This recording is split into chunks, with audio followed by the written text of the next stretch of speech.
Low, sterile hum of industrial HVAC systems, overlaid with the rhythmic squeak of rubber soles on linoleum. The hallways of the University of Calgary's Agricultural Sciences building were not designed for drama.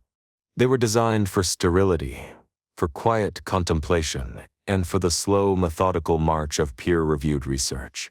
Lou Fleming was currently breaking every single one of them. She moved down the corridor with the momentum of a runaway freight train, her boots striking the linoleum with a heavy, aggressive cadence that echoed off the cinder block walls. She wasn't wearing a visitor's pass. She hadn't signed in at the security desk, which was empty at this hour anyway, and she certainly didn't have an appointment. All she had was a small, orange plastic pill bottle clutched in her right hand so tightly that the plastic was beginning to warp under the pressure of her grip. Inside that bottle rattled the future of Heartland. She looked like a woman on the edge of a nervous breakdown, or perhaps a woman who had already had one and was now operating on the pure, high-octane fuel of vindictive survival instinct.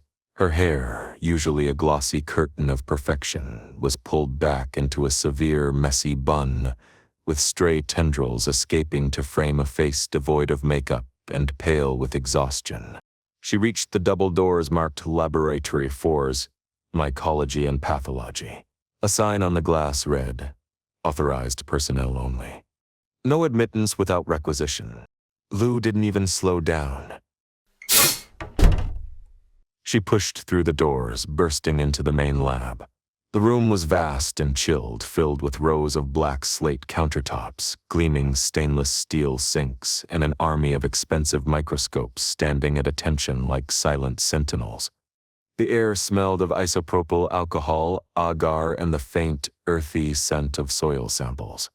At the far end of the room, hunched over a centrifuge, was a lone technician. He was young, maybe 25, with a scruffy beard and a lanyard that identified him as Kevin, grad student. He had headphones around his neck and was bobbing his head slightly to music, only he could hear, completely oblivious to the hurricane that had just entered his sanctuary. Lou marched down the center aisle, her eyes locked on him. She placed the pill bottle on the metal counter directly in front of him with a sharp, deliberate motion. Kevin jumped, nearly dropping the pipette in his hand. He spun around, eyes wide, pulling his headphones down. "Whoa! Hey! You can't be in here. The building is locked." It wasn't locked well enough. Her voice was calm, but it was the terrifying, low-frequency calmness of a predator deciding where to bite. She didn't shout. She didn't scream. She simply projected an aura of absolute authority that made the grad student instinctively shrink back against his lab bench. "Mom, you need to leave. Security comes by in 20 minutes. And if they find you..." If they find me, I'll tell them I'm waiting for the results of an emergency analysis. An analysis you are going to perform. Please." Kevin looked at the bottle, then back at Lou. He adjusted his glasses, trying to summon some semblance of bureaucratic courage. "We don't do walk-ins. We definitely don't do whatever this is. You need a chain of custody form. You need to pay the intake fee at the bursar's office, which doesn't open until 9. Lou leaned forward, placing her hands on the cold steel counter. My name is Lou Fleming. I run a ranch 2 hours south of here that has been in my family for generations. Yesterday, a government inspector condemned my main barn and threatened to seize my livestock because of what is inside that bottle. He says it's Stachybotrys chartarum, toxic black mold." Kevin glanced at the orange bottle. The contents were dark, flaky, and unimpressive. "Okay. Well, if an inspector flagged it, you need a remediation crew, not a lab test." I don't need a crew, Kevin. I need eyes.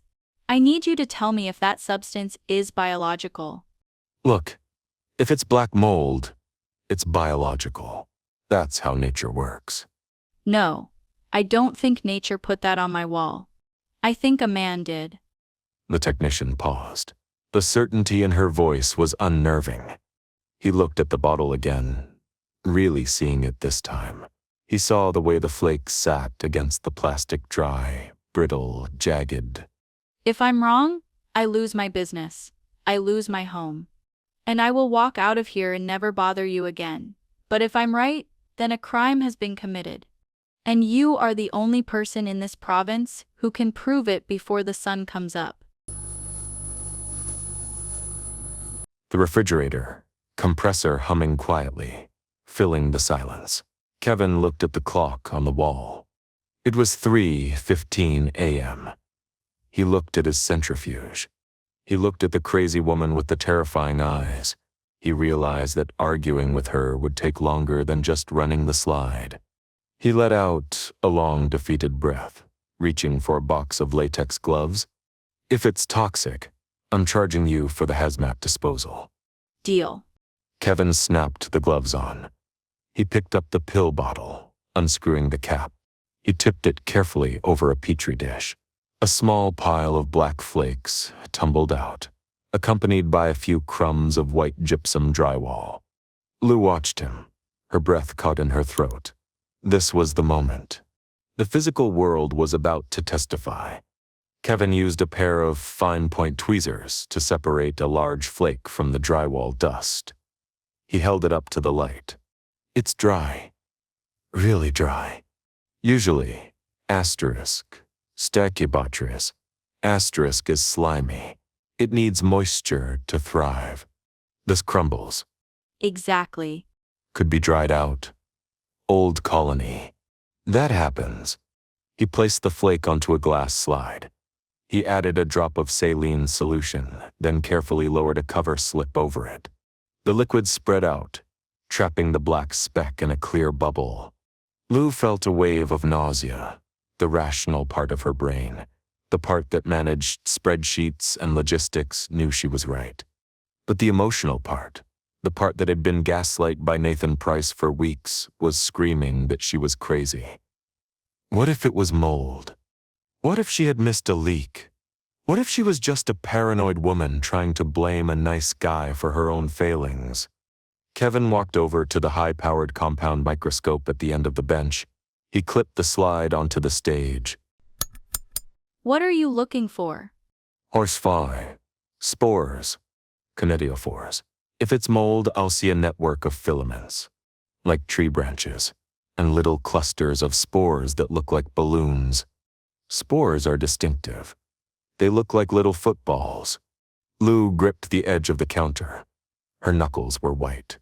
Kevin leaned in, closing one eye, peering through the lens. He turned the coarse focus knob. The stage moved up.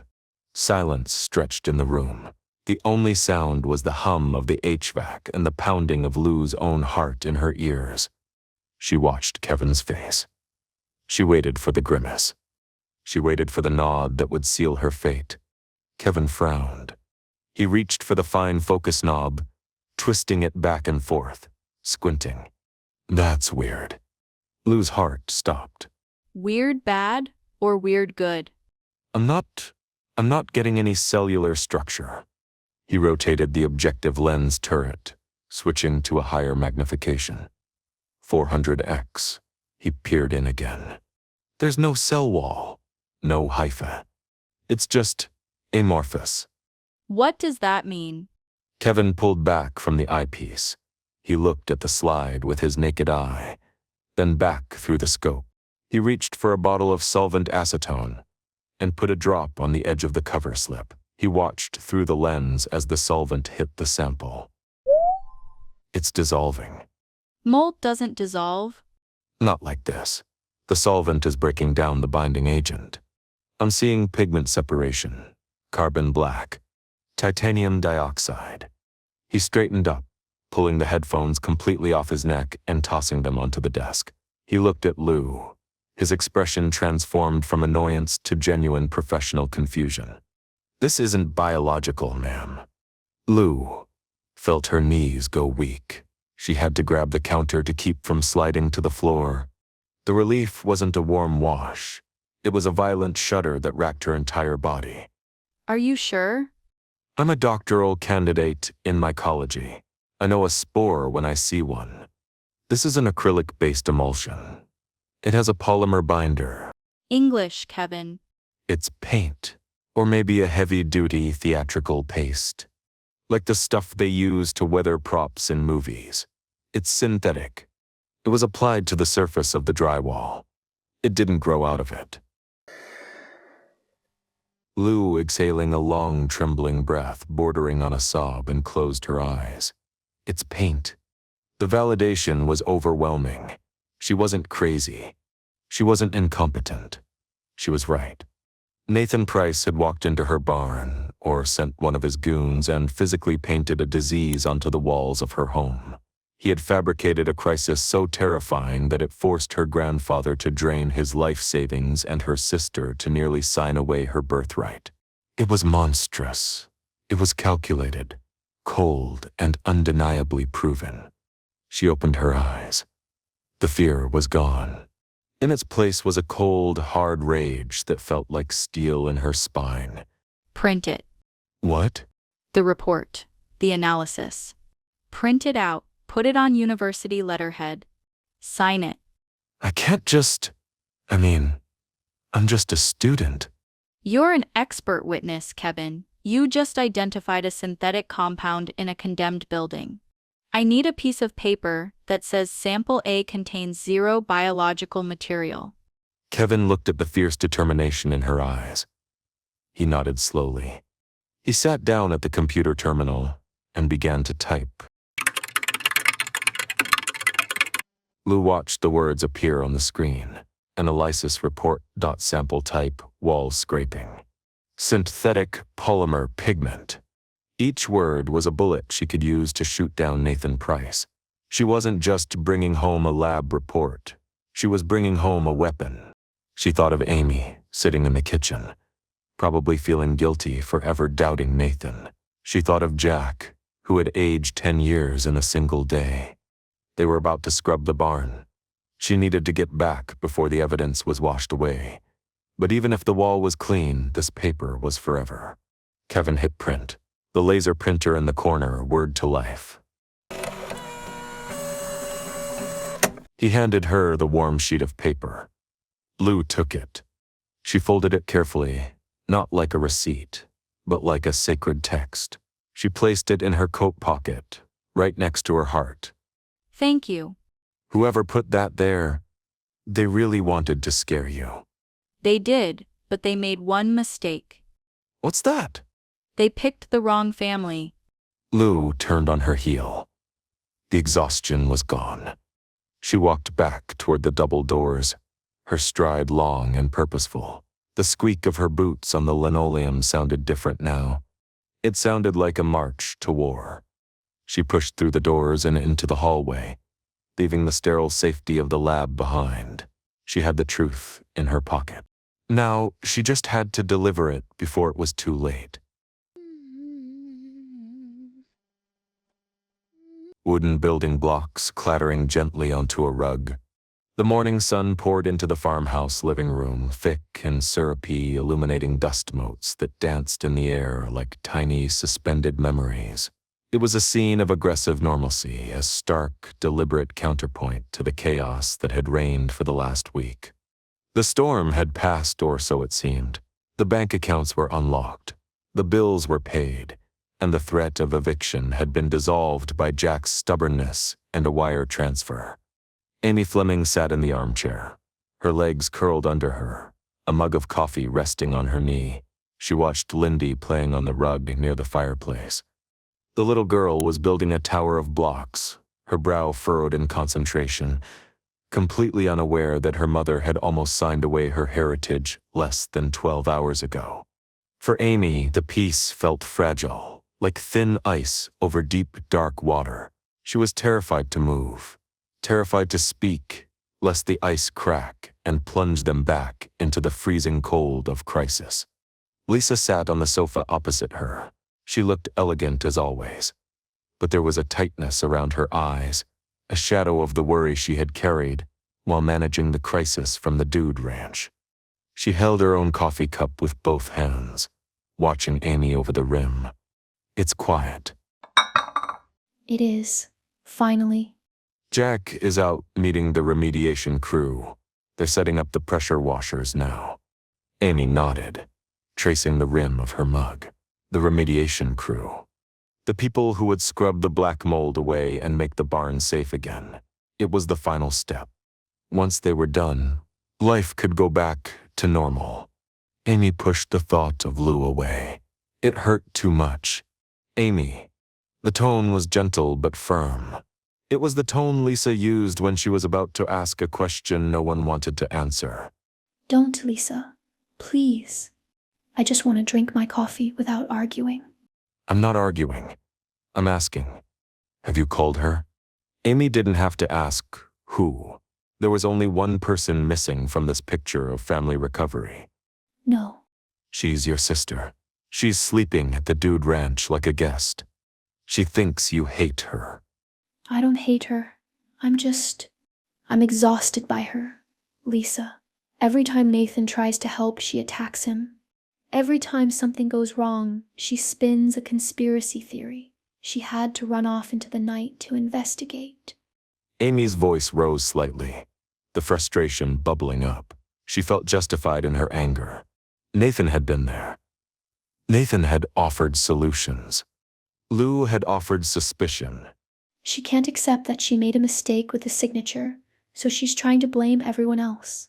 I can't deal with that energy right now. I need support, not detective work.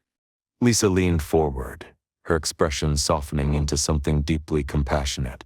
She knew the bond between the Fleming sisters better than anyone. She knew it stretched, but she also knew it could snap. I know you're tired. I know you want the easy answer. Nathan gave you the easy answer. He gave me a way out. He did. But Amy, listen to me. I've known you two for a very long time. Lou can be intense. She can be controlling. She can be absolutely maddening. Lisa paused, waiting for Amy to meet her eyes. But she is rarely wrong. The fire crackling softly in the hearth. Amy looked away, staring into the fireplace. The words hung in the air. She is rarely wrong. When she has a gut feeling, it's usually because she's seeing something the rest of us are missing. She went to the lab last night. Amy. She didn't go to sleep. She drove to Calgary because she believes, with every fiber of her being, that you are being lied to. She's paranoid. Is she? Or is she just the only one who isn't charmed? Amy stiffened. It was a direct hit. I'm not charmed. I'm grateful. There's a difference. Is there? Because from where I'm sitting, you were ready to sign over this land to a man you've known for a few years. All because he told you it was the only way to save horses that he helped condemn. He didn't condemn them. The inspector did. And who sent the inspector? An anonymous tipper. Probably a developer, or someone who hates us. Or someone who wants to destroy the land and out lives. Amy slammed her coffee mug down on the table. Coffee sloshed over the side. Stop it. Just stop. Why are you doing this? We won. Grandpa paid the money. The barn is getting cleaned. Why do you and Lou insist on digging for enemies when the war is over? Lisa didn't flinch. She sat calmly, watching Amy unravel. Because, if Lou is right, the war isn't over. It's just beginning. And if you let them scrub that wall before she gets back, you might be destroying the only proof that she's innocent. Amy stared at her. The certainty in Lisa's voice sent a chill down her spine.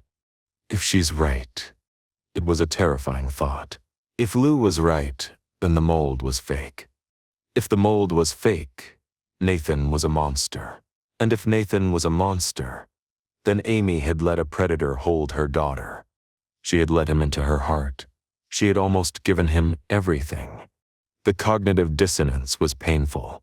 It was easier to believe Lou was crazy than to admit she had been played. She's not right. She can't be. But what if she is? Are you prepared for that? Are you prepared to look at the man you've been defending and see him for what he really is? Or will you keep believing him because it hurts too much to admit you were wrong? Amy didn't answer. She looked at Lindy, who had stopped playing and was watching them with wide, innocent eyes. If she stops screaming, if she comes to me with facts, not just accusations, I'll listen. But until then, I'm done fighting. Lisa nodded slowly. It was a concession. A small one, but it was enough. That's all I ask. Just keep your mind open, Amy. Just a crack. Lisa picked up her coffee again, taking a sip. She looked out the window toward the driveway. In her head, she was screaming. Hurry up, Lou. She's wavering, but the pressure washers are setting up. You're running out of time. The sound of the remediation crew was a physical assault on the morning peace. A large white van was parked in front of the main barn, its back doors thrown wide open to reveal spools of high-pressure hose and tanks of chemical solvent. Men in white Tyvek suits moved with the efficient indifference of crime scene cleaners, unrolling the hoses, preparing to blast the infection out of the wood. Jack stood near the barn door, watching them with a grim expression. He hated this. He hated the suits, the noise, the smell of bleach that was already drifting on the breeze. It felt like an admission of defeat, a public acknowledgement that his ranch was dirty. But he had paid the money. He just wanted it over. On the porch of the farmhouse, Amy and Lisa stepped out, drawn by the noise. Amy crossed her arms, shivering slightly despite the sun. She watched a worker connect a nozzle to the sprayer. In minutes, they would spray the feed room. In minutes, the black stain would be gone.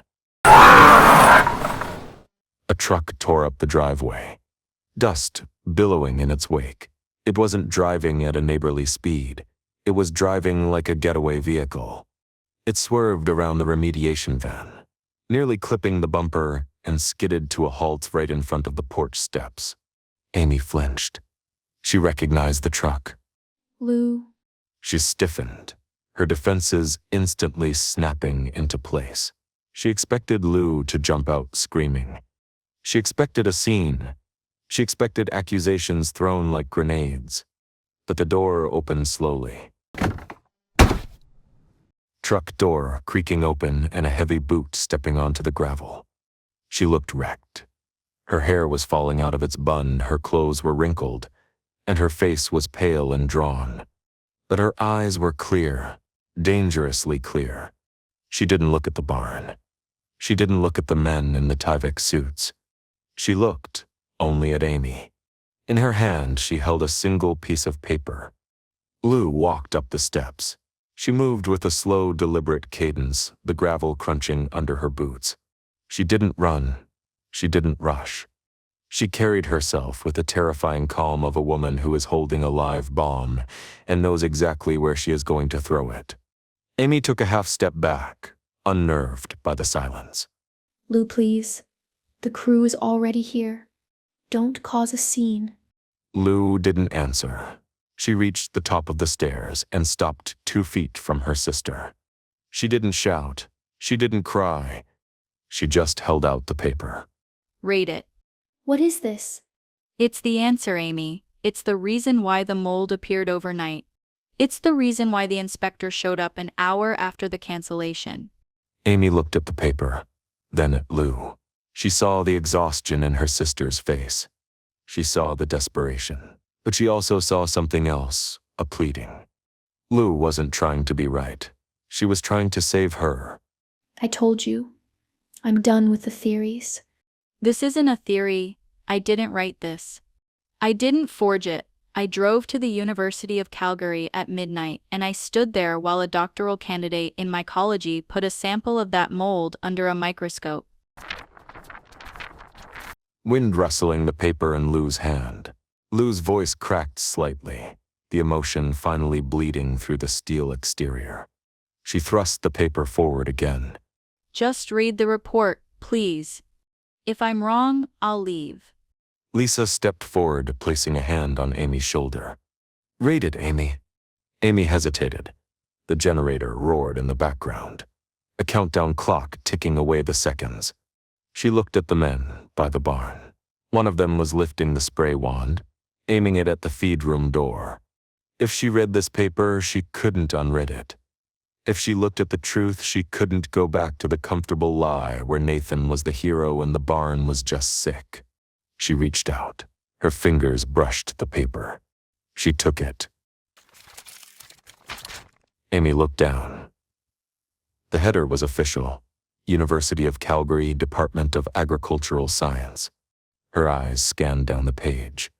She saw the timestamp 6:42 a.m. She saw the sample description, wall scraping, Heartland Ranch main barn. And then she saw the results. Negative. Acrylic polymer emulsion, titanium dioxide, carbon black pigment. Synthetic paint. Amy stared at the words. She blinked, waiting for them to change. Synthetic paint. The world seemed to tilt sideways. The roar of the generator faded into a dull buzz. The warmth of the sun vanished. Paint? It didn't look like paint. It's not mold, Amy. It never was. It's theatrical paint. Someone went into our feed room, walked past our horses, and painted a black spot on the wall to condemn the building. Amy looked up. Her face was drained of color. She looked at the barn, her sanctuary. Someone had violated it. Someone had desecrated it with a fake disease just to twist her arm. Amy's mind flashed back. Nathan's arrival. Nathan's concern. I know Vance. He's a bulldog. Move the herd. Today, the offer stands. It wasn't a rescue. It was a harvest. Amy looked at Lou. For the first time in weeks, she didn't see a jealous sister. She saw a warrior. She saw the woman who had driven through the night to protect her when she was too blind to protect herself. The paper shook in Amy's hand. The truth was heavy. It was undeniable, and it broke her heart. Amy stared at the paper until the words blurred into a single dark smear. Carbon black pigment. Synthetic binder. The words didn't just contradict the inspector's report, they contradicted the last week of her life. They rewrote every conversation, every reassuring touch, every moment of panic she had felt. Her mind raced back to the feed room. She knew that room. She knew every inch of it. She was obsessive about hygiene in the barn. It was something Jack had drilled into her since she was old enough to hold a broom. They rotated the stock. They checked the humidity. They scrubbed the walls. The idea of toxic mold growing in a bone-dry, ventilated room in less than 48 hours had always felt wrong, like a splinter in her mind she couldn't pull out. But she had ignored it. She had ignored her own competence, because she wanted to believe the man who told her he could fix it. It's paint. It's a prop, Amy. Amy looked up from the paper. She looked at the barn. The men in the white suits were dragging the hose toward the door. In 5 minutes, they would blast the wall with solvent. They would wash away the paint, and with it, the only physical proof of the crime. But the proof was already burning a hole in her hand. How could there be mold? I cleaned that room on Tuesday. I moved the pallets myself. There was nothing there. She looked at Lou. Her sister stood on the gravel, hair wild, eyes red from lack of sleep, looking like a wreck. But she was the only one who had respected Amy's work enough to question the lie. Lou hadn't doubted Amy's ability to keep a clean barn. She had doubted the universe that said she didn't. For the first time in weeks, the fog of charm and manipulation lifted. Amy didn't see a jealous sister trying to sabotage her happiness. She saw the only person who had actually been fighting for her. You were right. I didn't want to be. I swear, Amy, I didn't want to be. He did this. The question hung in the air, heavy and poisonous. Nathan, the man who had sat at her table, the man who had looked her in the eye and told her that her legacy was dying, knowing full well he was the one holding the knife. Gentle wind chiming from the porch, as a wave of nausea washed over Amy. It wasn't just anger. It was a profound, hollow devastation. She felt foolish. She felt exposed. She had defended him. She had pushed her family away for him. She had almost signed the deed to the ranch because she trusted his solution to a problem he had manufactured. She looked at the contract that was still sitting on the kitchen table and sighed, unsigned, but crumpled. It wasn't a business deal. It was a trap, and she had walked right into it, smiling. Amy couldn't speak. The betrayal was a physical pain, sharp and deep in her chest. She looked at the lab report one last time, the evidence of her own blindness staring back at her. She looked at Lou. There were no words for the apology she owed or the gratitude she felt. There was only the shared, crushing weight of the truth. Tears spilled over her lashes, hot and fast. She didn't wipe them away. She stood on the porch of the home she had almost lost, clutching the paper, and felt her heart break into 1,000 pieces. The love, the hope, the trust, it all shattered, leaving behind only the cold, hard reality of what Nathan Price truly was. And it hurt more than losing the land ever could.